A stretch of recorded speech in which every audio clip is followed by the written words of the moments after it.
초보합정의 교리문답 126문, 127문입니다. 전예바 교리문답 126문, 127문. 제가 먼저 읽습니다.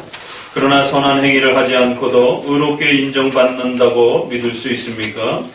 그렇습니다. 왜냐하면 예수 그리스도를 믿는다는 것은 우리가 그분을 영접하는 것이고 그분이 당신 자신을 우리에게 주시는 것이기 때문입니다.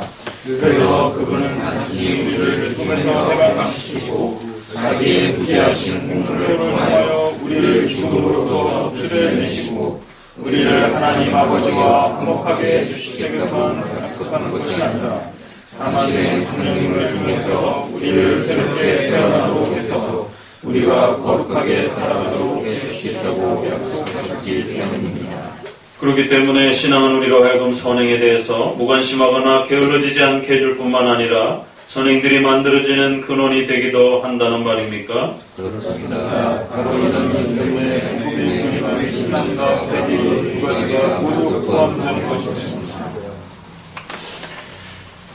믿음의 중요한 핵심 정의가 소개가 되고 난 이후에 이제 그 믿음을 마무리해가는 후반부에서 선행의 문제를 함께 이제 다뤄가고 있습니다. 앞서 말씀드렸던 것처럼 이 믿음과 선행에 대한 문제, 이것은 다시 한번 칭의와 또 성화라고 하는 또 이러한 교리적 주제로 연결이 되기도 합니다. 오늘날 지금 한국교회뿐만 아니라 서구교회 전체가 전통적인 이 칭의에 대한 엄청난 도전을 받고 있고, 다시 한번 중세시대를 지배했던 반펠라기우스라고 하는 행위반, 공로반으로 구원받는다라고 하는 이러한 회개망측한 신앙관이 다시 한번 서구사회와 한국교회를 어지럽히고 있습니다. 여기에는 이 선행에 대한 오해와 선행을 어떻게 우리 신앙에 있어서 잘 배치해야 되는가에 대한 이 곡해 때문에 발생된 일이기도 합니다. 적어도 크리스찬들은 올바르게 살아야 된다라고 하는 이러한 가르침은 정당한 것입니다. 그러나 그 성도들의 선행과 착한 행실에 대한 문제들을 지나치게 강조해서 마치 그것이 구원의 근원인 것처럼 오늘 127문에도 선행이 만들어지는 근원은 신앙이지, 거꾸로 돌려서 선행을 통해서 신앙이 만들어지는 바로 신앙의 근원이 선행은 아닌 것입니다. 그런데 윤리와 도덕에 대한 이러한 집중과 초점으로 인하여 결국 윤리와 도덕이 강조가 되고 착하게 살아야 된다라고 하는 크리스찬들의 이러한 윤리에 대한 문제들을 집중하면서 결국 그 착한 행실이 구원의 보조가 되기도 하고 구원받고 난 이후에 그 구원을 유지하는 중요한 원인이 될 수도 있다라고 하는 지나친 선행에 대한 강조가 결국 중세시대 천년을 지배하면서 소위 공로신앙이라고 하는 인간의 행위와 공로를 통해서 자신의 착한 행위를 통해서 구원의 보탬이 되거나 또 그 구원을 협력할 수 있다라고 하는 이러한 잘못된 가르침이 또 팽배했었습니다. 반대로 선행을 아예 무시해버리고 오직 믿음만 강조하는 지나친 이러한 또 은혜 중심론적 또 이러한 신앙관도 역시 문제가 되는 것입니다. 성도들의 선행과 착한 행실은 어떻게 살든지 상관없이 그저 오직 믿음과 오직 칭의만으로 구원받는다라고 하면서 성화를 등한시하는 이러한 또 한쪽으로 치우쳐져 있는 극단적 은혜론, 한쪽은 극단적 성화론이요, 한쪽은 극단적 또 은혜론입니다. 양쪽 다 문제가 있는 것입니다. 믿음과 또 칭의를 아무리 강조한다 할지라도 또 지나치게 극단적으로 강조하면서 성도들의 성화와 착한 행실들을 마치 필요 없는 것처럼 그런 식으로 강조하면서 믿음과 칭의를, 은혜를 강조하게 되면 그것도 역시 잘못된 것임을 명심하셔야 됩니다. 지난 교회사는 2000년 동안 이처럼 칭의와 성화의 관계를 정립하지 못해서 엄청난 교회의 혼란을 일으켰고 지금도 혼란을 겪고 있습니다. 그래서 칭의와 성화를 한꺼번에 같은 것처럼 이해도 안 되고 또 칭의와 성화를 완전히 분리시켜도 안 된다라고 말씀을 드렸습니다. 칭의는 반드시 성화의 근원, 원인으로서 선행이 만들어지는 근원으로 고백해야 됩니다. 성도들의 윤리와 선행들은 반드시 또 뒤따라와야 되는 열매와 또 증거로서, 신앙의 믿음의 증거와 열매로서 뒤따라와야 하는 그러한 관계로서 칭의와 성화는 각각의 역할이 있고 또 우선순위가 있다는 것을 명심하셔야 됩니다. 섞어도 안 되고 완전히 분리시켜도 안 되고 각각의 위치가 있고 각각의 역할이 있다는 사실을 명심하셔야 됩니다. 이것을 한마디로 표현하게 되면 믿음과 선행은, 칭의와 성화는 구별은 됩니다. 둘은 같은 게 아닙니다. 구별은 되지만 분리되지는 않습니다. 이것이 아주 중요한 문장입니다. 그래서 다시 한번 믿음을 마무리해가면서 우리가 믿음으로 구원받고 행위로 구원받는 것이 아니다라고 하는 것을 분명하게 배격하고 은혜로 구원받는다는 것을 지금까지 말해왔습니다. 그러면 그렇다고 해서 성도들의 선한 행위를 하지 않아도 된다는 말입니까? 더욱 놀라운 것은 선한 행위를 하지 않고도 의롭게 인정된다라고 그렇게 믿을 수 있습니까? 의롭게 인정되는 것은 반드시 믿음으로, 은혜로 인정받는 것이. 그런데 여기에는 거꾸로 묻습니다. 그러면 그렇게 의롭게 인정되어지는 그러한 믿음은 선행이 하지도 않아도 되느냐? 선행이 불필요한 것처럼 그렇게 말하는 의롭다 하는 칭이냐? 선행을 무시하고 선행이 없어도 된다라고 하는, 선행이라고 하는 열매를 맺지 않아도 된다라고 하는 극단적인 그러한 칭의론이냐? 이렇게 묻는 것이. 이 질문은 잘못 읽게 되면 선한 행위에 의해서 의롭다 인정을 받을 수 있는 겁니까? 이렇게 오해하게 또 읽을 수 있는 것이죠.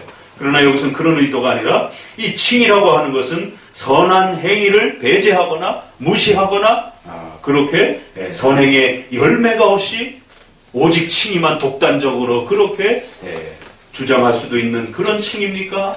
아닙니다. 그건 절대로 불가능합니다. 칭의는 분명히 하나님의 은혜와 믿음으로, 행위가 아니라 믿음으로 받는 것입니다. 그럼에도 불구하고 선한 행위는 반드시 열매로 따라와야 됩니다. 선한 행위가 따라붙지 않는 그런 칭의란 그건 잘못된 칭의입니다. 비록 선한 행위에 의해서 우리가 구원받는 건 아닙니다. 그러나 선한 행위로 열매 맺지 않는 그런 칭의란 가짜 칭의라는 것이에요. 이것은 야고보서에서 나오는 그런 표현이기도 하는 것입니다. 행함으로 구원받는 것이냐 믿음으로 구원받는 것이냐라고 묻고 행함으로 구원받는 것이다 라고 이렇게 열매를 야고보서의 결론을 내립니다. 하나님을 믿는다 라고 떠드느냐? 그것은 귀신들도 그 정도 고백은 한다 라고 말합니다. 거기서 말하는 하나님을 믿는다라는 말과 로마서에서 하나님을 믿는다라는 말은 다른 의미인 것입니다. 적어도 야고보서에서는 믿음을 강조하면서도 성화의 선행에 대한 열매를 등한시하고 무시하는 이러한 바로 행위가 있었기 때문에 엄히 책망을 하면서 칭의와 성화의 관계를 야고보서는 설명해가는 것입니다. 바로 126문은 그러한 선한 행위의 열매적 성격으로서의 가치를 분명히 잊어서는 안 된다는 거예요. 비록 선한 행위가 칭의와 구원의 근원이요 근거는 아니라 할지라도 예수님을 믿는 사람들은 반드시 착하게 살아야 한다라고 하는 그러한 열매적 성격으로서 함께 그렇게 결합되어 있다는 것이에요. 왜냐하면 예수 그리스도를 믿는다라는 것이 도대체 뭐냐? 그건 극단적으로 믿음만 강조한 그런 지나침이 아니라는 거예요. 예수님을 믿는다라는 것은 다시 한번 정의를 내립니다. 지금 믿음의 정의를 몇 번에 걸쳐서 앞에 부분에서 정의를 내렸습니다. 믿음의 핵심 정의를 내리기도 하고 또 그 믿음의 내용이 무엇인지를 말하기도 하고 또 그 믿음이라는 것이 성화와 어떻게 연결되어 있는지와 관련해서도 또 믿음의 정의를 또 다시 한번 내리는 것이. 그래서 여러 각도에서 믿음이란 도대체 무엇인가 라고 계속 묻고 있는 겁니다. 왜? 이 믿음 때문에 결국 죽고 사는 문제가, 천국과 지옥의 문제가 분리되기 때문에 그런 것이에요. 예수 그리스도를 믿는다는 것은 우리가 그분을 영접하는 것이요, 그분이 당신 자신을 우리에게 주시는 것입니다. 우리를 죽음에서 해방시키시고 자기의 무죄하신 공로를 통하여 우리를 죽음에서 구해주시는 것입니다. 예수 그리스도의 십자가를 통하여 우리의 죄값이 치러졌고, 그리하여 그 예수님을 영접하고 의지하고 그 예수님을 받아들이는 바로 이 내용을 믿고 의지하는 것이 믿음이다 라고 이렇게 말합니다. 그래야 하나님과 화목하게 되었다라고 합니다. 그런데 이것이 믿음이긴 한데 이것이 믿음의 정의예요. 앞에서 우리가 보았던 믿음의 정의를 다시 한번 정리합니다. 그럼에도 불구하고 당신의 성령님을 통하여 우리를 새롭게 태어나도록 해서 거룩하게 살도록 해주시겠다라고 하는 바로 성화의 약속도 이 믿음에는 같이 있는 것이다라는 거예요. 죄사함을 받게 해주고 하나님의 자녀가 되게 해주겠다라고 하는 그러한 약속만 있는 것이 아니라, 그러한 자녀들은 반드시 이제 하나님의 은혜로 선한 행위와 착한 삶을 그렇게 하나님의 영광을 위하여 열매 맺도록 그렇게 하나님께서 역사하실 것이다라고 하는 이 약속이 함께 담겨 있는 것이 믿음이라는 거예요. 믿음이란 예수 그리스도를 통하여 새롭게 태어나고 하나님의 자녀가 되게 해주겠다는 약속이 있는 것이며, 더불어서 그 자녀들은 반드시 하나님 앞에 영광스러운 삶을 살아갈 수 있도록 그렇게 성령 하나님을 통하여 우리를 만들어 주시겠다라고 하는 바로 구원의 근원과 구원의 열매를 함께 약속하고 있는 것이 믿음이지, 그저 단지 극단적으로 믿음만 강조하는 것이 진정한 믿음이 아니라는 것입니다. 그렇기 때문에 성도들은 선행에 대해서 무관심하거나 게을러지거나 선행을 안 해도 되는 것처럼 이러한 극단적인 생각을 하게 되면 그것은 소위 하이퍼칼비니즘이라고 하는 극단적 이러한 또 신앙의 한 형태로 교회 역사 속에 존재했었던 또 이러한 잘못으로 또 기울어질 수 있음을 명심하셔야 됩니다. 이제 믿음에 대한 내용이 마무리를 짓습니다. 다양한 형태로 믿음을 살펴보았고, 그 믿음의 근원적인 원인은 예수 그리스도의 십자가의 은혜라는 것, 그리고는 그 믿음은 그 예수님을 영접하고 받아들이는 수단, 도구라고 하는 것을 또 기억하시고, 그리고 또 그 믿음은 반드시 성화와 성도들의 착한 행실을 열매 맺고 낳게 하는 그러한 또 중요한 또 근원이 되어지는 성격을 가지고 있다. 이렇게 몇 가지로 정리해보면 이렇게 정리가 되는 것입니다. 그래서 믿음과 선행, 이것은 분명히 각각 구별되되, 또 믿음이 앞서가고 선행이 뒤따라오는 구별되되 분리되지 않는 그러한 형태로 정립을 해두어야만이, 마치 믿음과 선행을 같은 것처럼 오해하는 로마 카톨릭, 또 믿음과 선행을 완전히 분리시켜서 선행과 성도들의 성화를 등한시하고 게을리하게 만드는 이러한 소위 무율법주의적인, 오순절주의적인, 신비주의적인 신비체험만 강조를 하지, 성도들의 인격적인 성화와 성도들의 착한 행실과 도덕적이고 윤리적인 그러한 거룩한 삶에 대해서는 그 어느 것도 가르치지 않고 그 어느 것도 바로잡아주지 않는, 그저 교회 안에서 종교체험만 하는 것만 강조하는 오늘날 신비주의의 피해가 바로 이런 것입니다. 그렇기 때문에 오늘날 또다시 이처럼 극단적으로 칭의와 선행을 믿음과 선행을 분리시키는 이 한국교회의 심각한 구원관을 바로잡으셔야 되는 것입니다.